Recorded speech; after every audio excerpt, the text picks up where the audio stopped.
आचार्य चाणक्य ने कहा था, जो व्यक्ति अपने विचारों पर नियंत्रण नहीं रख सकता, वो अपनी नियति पर भी नियंत्रण नहीं रख सकता। क्या आपने कभी महसूस किया है कि आपका दिमाग आपको ही कंट्रोल करने लगा है? आप किसी काम में ध्यान लगाने की कोशिश करते हैं, लेकिन दिमाग उस काम पर नहीं रहता। वो बार बार अतीत की गलतियों, भविष्य की चिंताओं और दूसरों की बातों में उलझ जाता है।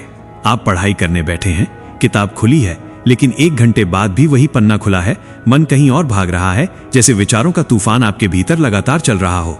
यही है ओवरथिंकिंग, यानी जरूरत से ज्यादा सोचना।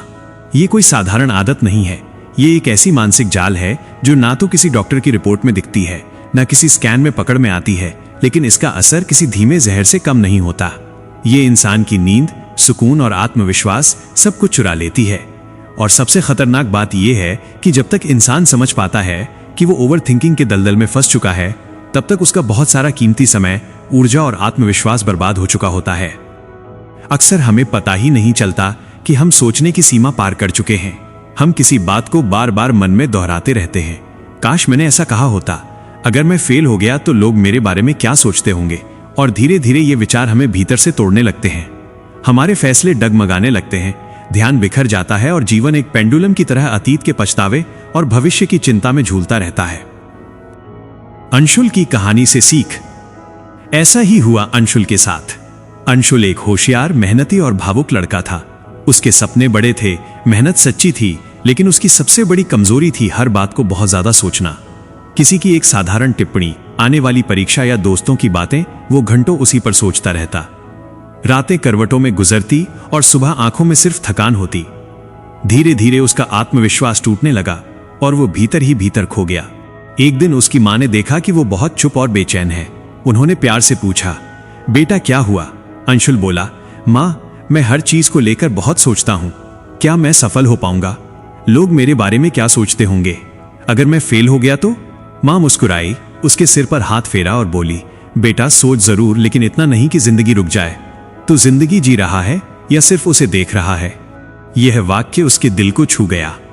वो समझ गया कि सोच अगर सीमित हो तो शक्ति है, लेकिन अगर वही सोच बेकाबू हो जाए तो कैद बन जाती है। ये वही ज्ञान था जिसे सदियों पहले आचार्य चाणक्य ने भी बताया था। उन्होंने कहा था, अधिक विचार विनाश का कारण बनता है।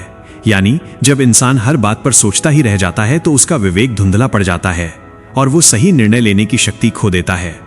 उस दिन अंशुल ने तय किया कि अब वो अपने विचारों का गुलाम नहीं बनेगा, बल्कि उनका स्वामी बनेगा।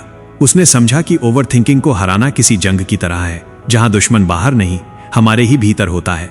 उस दिन से उसने अपने मन को शांत करना, ध्यान केंद्रित रखना और अपनी सोच को दिशा देना सीखा। ओवरथिंकिंग के कारण। ओवरथिंकिंग को जड़ से खत्म करने से पहले हमें समझना होगा कि वो कौन सी वजह हैं जो हमें बार बार जरूरत से ज्यादा सोचने पर मजबूर करती हैं।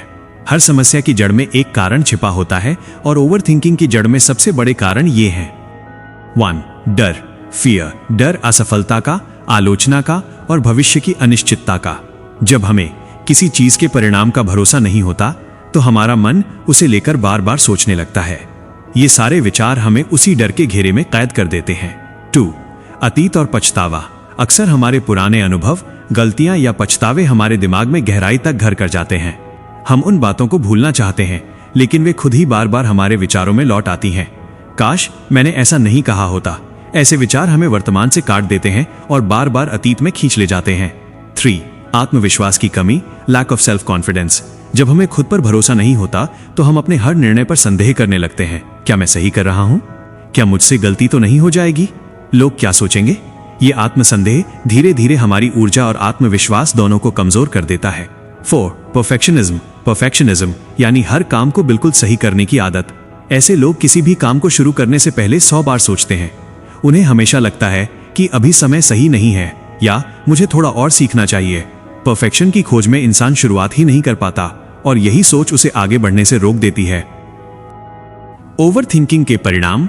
जब दिमाग हर वक्त भागता रहे लेकिन कहीं पहुंचे नहीं तो उसका नतीजा मानसिक थकावट, बेचैनी और तनाव होता है। नींद का छिन जाना। रात को दिमाग शांत नहीं होता, सुबह उठते ही थकान महसूस होती है। निर्णय लेने की क्षमता कमजोर होना। आत्मसम्मान गिरने लगता है और समय व ऊर्जा दोनों बर्बाद होने लगते हैं। काम से पहले ही थक जाना। इंसान काम करने से पहले ही थक जाता है क्योंकि उसने मन ही मन उस काम को 1000 बार सोच लिया होता है। ओवर थिंकिंग के प्रकार। 1. आत्मा आलोचना। जब इंसान खुद को हर गलती के लिए दोषी मानने लगता है, मैं हमेशा गलत क्यों करता हूं। 2. भविष्य की चिंता। अगर मैं असफल हो गया तो क्या होगा। ये सोच इंसान को उस चीज के बारे में डराती है जो अभी हुई ही नहीं है। 3. दूसरों की सोच का डर। लोग मेरे बारे में क्या सोचते होंगे। सच्चाई यह है कि लोग उतना नहीं सोचते जितना हम सोचते हैं कि वो सोचते हैं। ओवर थिंकिंग से छुटकारा पाने के लिए 7 चाणक्य नीति सिद्धांत। आचार्य चाणक्य ने अपने शिष्यों को हमेशा यह सिखाया कि मन चंचल और अस्थिर होता है। उन्होंने कहा, मनुष्य का मन हमेशा इधर उधर भटकता है। उन्होंने उपाय बताया, मन पर नियंत्रण अभ्यास से आता है। कोई भी इंसान अपने मन और विचारों का मालिक बन सकता है यदि वह नियमित रूप से अपने विचारों को एक दिशा में केंद्रित करना सीख ले। ओवरथिंकिंग को कंट्रोल करने के लिए ये 7 कदम उठाएं। 1. स्वीकारोक्ति। स्वीकार करो कि आप जरूरत से ज्यादा सोचते हो। हर बदलाव की शुरुआत स्वीकार करने से होती है। जब तक आप खुद से ईमानदारी से ये नहीं कहेंगे कि हाँ, मैं जरूरत से ज्यादा सोचता हूं, तब तक कोई भी तकनीक आपके लिए काम नहीं करेगी। हम में से ज्यादातर लोग अपनी सोच को ओवरथिंकिंग नहीं मानते। हमें लगता है कि हम बस सावधान हैं या जिम्मेदार हैं। लेकिन जरूरत से ज्यादा विश्लेषण हमें आगे नहीं बढ़ाता बल्कि वहीं रोक देता है। समस्या को स्वीकारना ही उसका पहला इलाज है। 2. सोच और समाधान में अंतर समझो। सोच बुरी नहीं है। दिक्कत तब शुरू होती है जब सोच समाधान के बजाय समस्या का हिस्सा बन जाती है।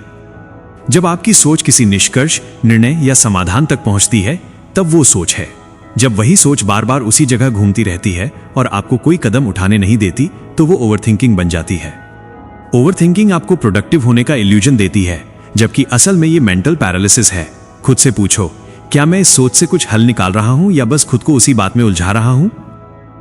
3.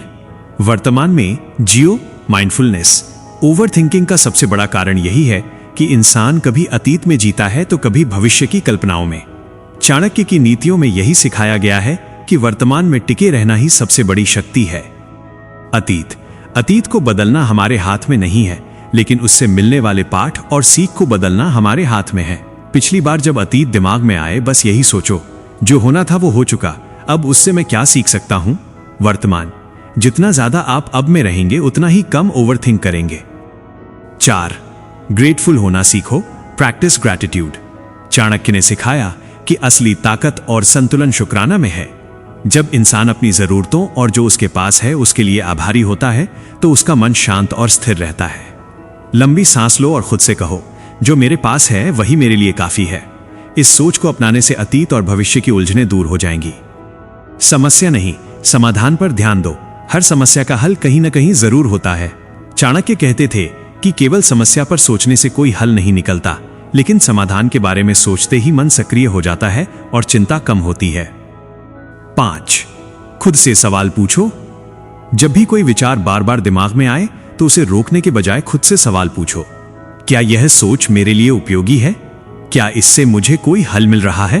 क्या मैं इसे अभी छोड़ सकता हूं? जब ये सवाल दिमाग में आते हैं, तो मन तुरंत वर्तमान में लौटता है और अनावश्यक चिंता कम हो जाती है। 6. एक्शन पर ध्यान दो, परफेक्शन पर नहीं। चाणक्य कहते थे कि परफेक्शन सिर्फ एक भ्रम है। असली सफलता वही है जो लगातार प्रयास करने और एक्शन लेने से मिलती है। विचार और योजना महत्वपूर्ण है, लेकिन बिना एक्शन के वे बेकार हैं। ठान लो कि मैं हर दिन बस एक कदम उठाऊंगा, चाहे वो परफेक्ट हो या नहीं। निरंतर प्रयास और काम करने की आदत ही महान बनाती है। 7. व्यस्त रहो, लेकिन उद्देश्य के साथ। चाणक्य कहते थे, खाली मन शैतान का घर होता है। जब हमारा मन खाली रहता है, तो वो अनावश्यक चिंताओं और ओवरथिंकिंग के लिए जगह बना लेता है। लेकिन सिर्फ व्यस्त रहना पर्याप्त नहीं है। किसी भी काम में खुद को पूरी तरह शामिल करो, लेकिन स्पष्ट उद्देश्य और लक्ष्य के साथ। जब हम किसी लक्ष्य के लिए पूरी लगन से काम करते हैं, तो ओवरथिंकिंग अपने आप कम हो जाती है। व्यर्थ की चिंता और अनावश्यक विचारों के लिए मन में जगह नहीं बचती। याद रखो, ओवरथिंकिंग कोई बीमारी नहीं, एक आदत है और हर आदत को बदला जा सकता है। चाणक्य की यही नीति थी, जो अपने मन को जीत लेता है वो पूरी दुनिया जीत लेता है। सोचो, समझो और आगे बढ़ो।